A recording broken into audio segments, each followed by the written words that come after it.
Hello students, welcome to my class, and today I start our social studies class. So please open your social studies book and please open the chapter 4, A Good Citizen, page number 27. Okay.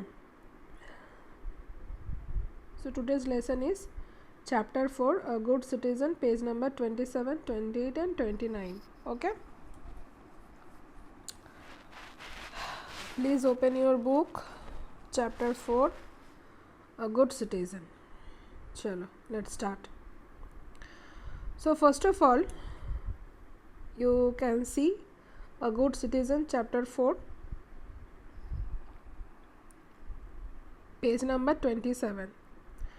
We live in a country and our birth makes us the citizen of that country. Our country gives us identity and in turn, it is our responsibility to be a good citizen.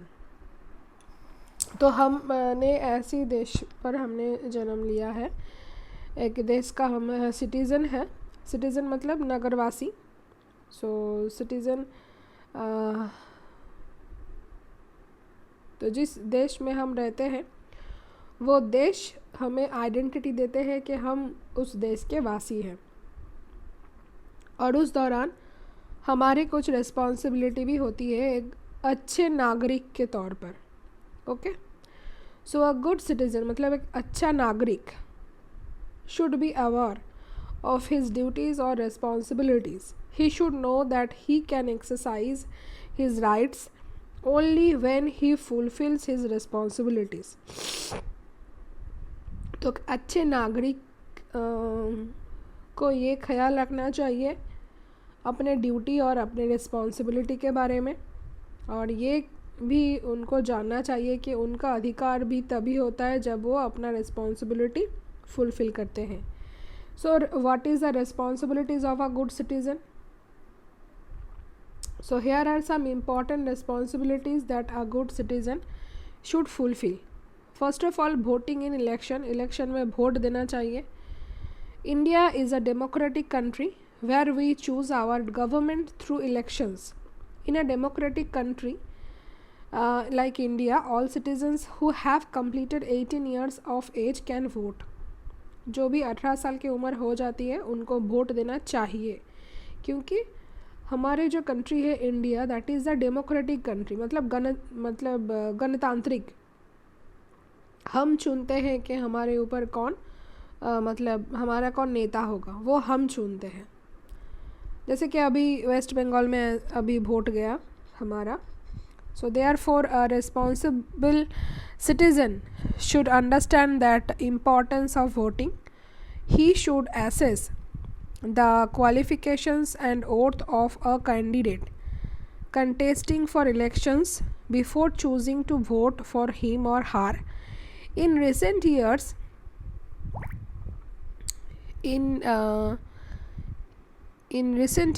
some advancements have taken place in the voting mechanism in India.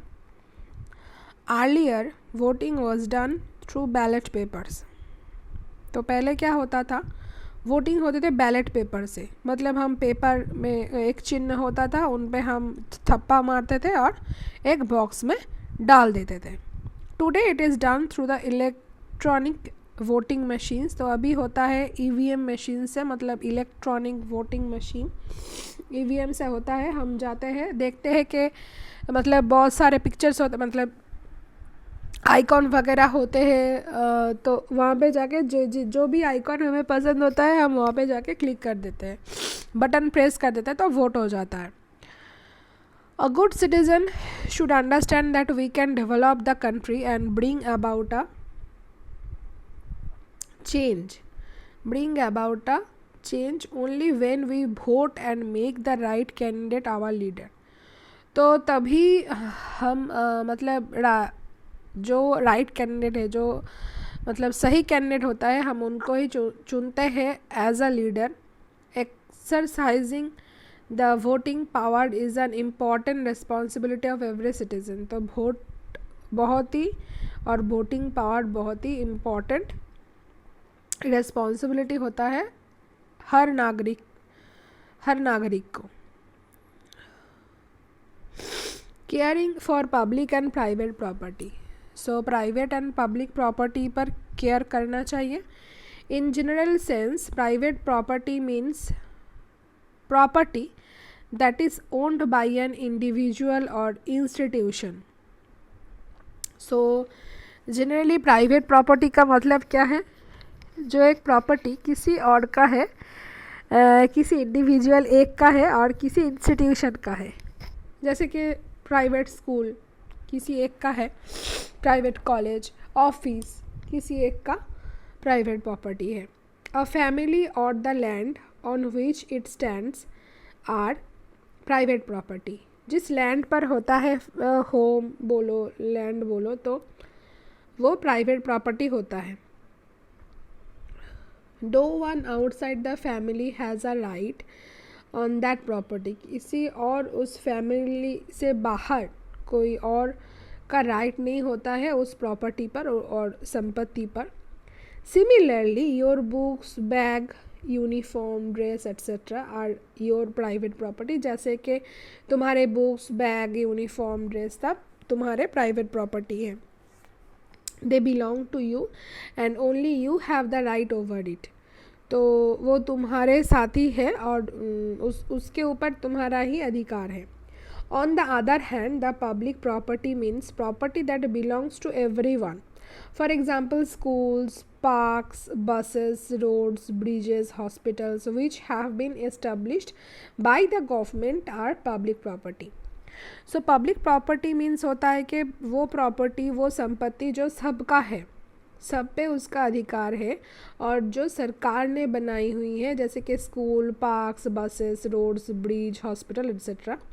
And every citizen has a right to use the property. सब नागरिक का ही हक होता है उस property को use करना, पर उसको यूज़ हम करते हैं पर उसका ख्याल भी हमें ही रखना चाहिए, है ना। जैसे कि स्टेशन हमें गंदा नहीं करना चाहिए, स्कूल हमें गंदा नहीं करना चाहिए, साफ़ रखना चाहिए, हॉस्पिटल्स हमें साफ़ रखना चाहिए, यही बात।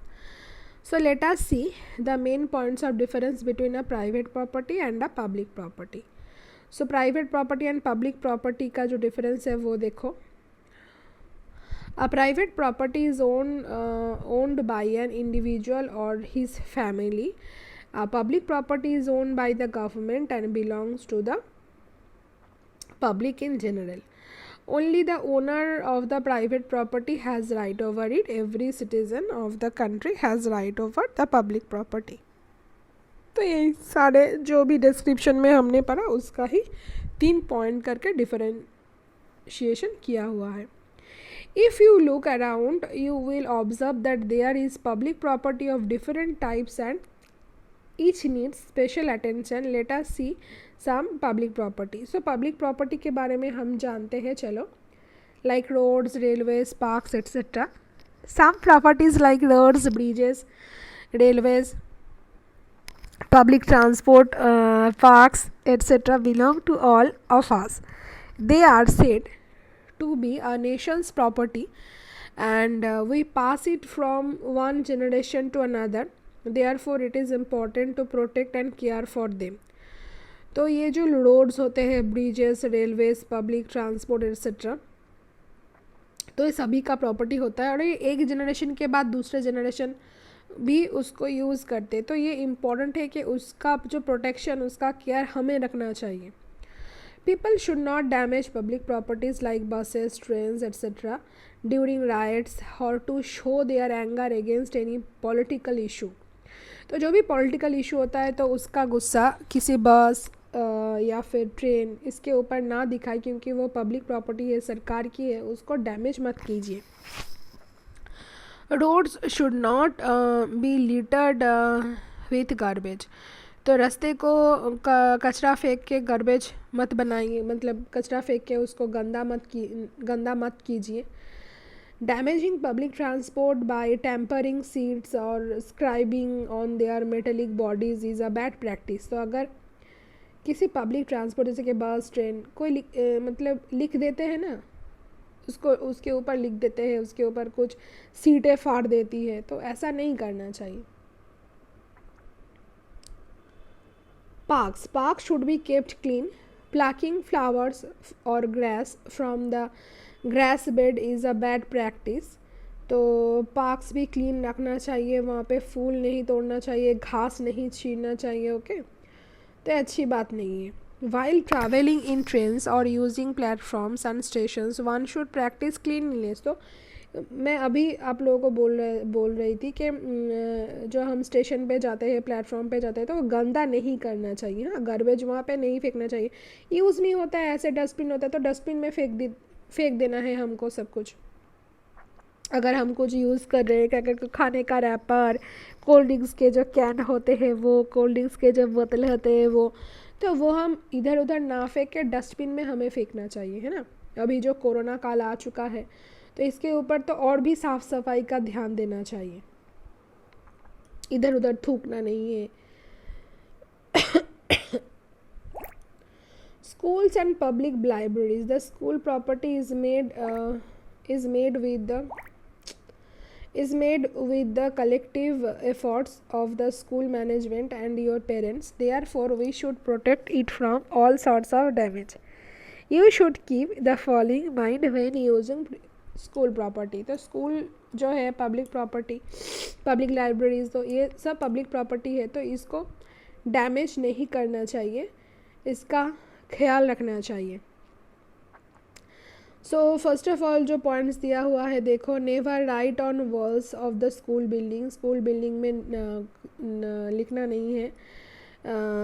डू नॉट ब्रेक और damage the desk and charts that you use in school.